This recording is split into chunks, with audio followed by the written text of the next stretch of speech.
नमस्ते, जय श्री कृष्णा, राधे राधे। होली की गीत बहुत सुंदर है, पूरा सुनना, शेयर भी कर देना, सब्सक्राइब भी कर देना। आप लोग अपना प्यार दुलार बनाए रखना। आप लोग को गीत सुनाती हूँ।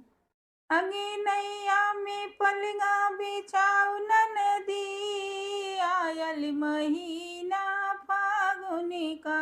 अंगनैया पलंगा बिछाऊ ननदी, आयल महीना फागुनी का। केथुआ के हवे नंदी पाव पलंगिया, केथुआ के हवे नंदी पाव पलंगी। केथुआ के हवे बिनैया ए ननदी, आयल महीना फागुनी का। अंगनैया में पलंगा बिछाऊ ननदी, आयल महीना फागुनी का। अंगनैया में पलंगा बिछाऊ ननदी, आयल महीना फागुनी का। बासे के हवे भाभी पाव पलंगिया, बासे के हवे भाभी पाव पलंगी।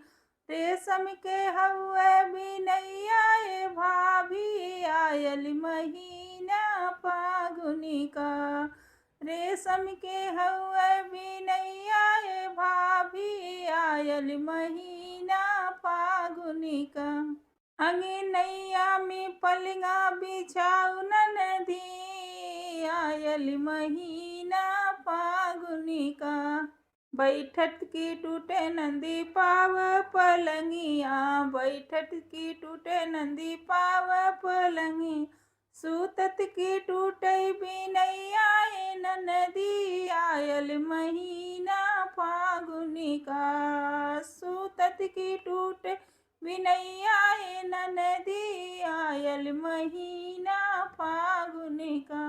अंगनैया में पलंगा बिछाऊ ननदी, आयल महीना फागुनी का।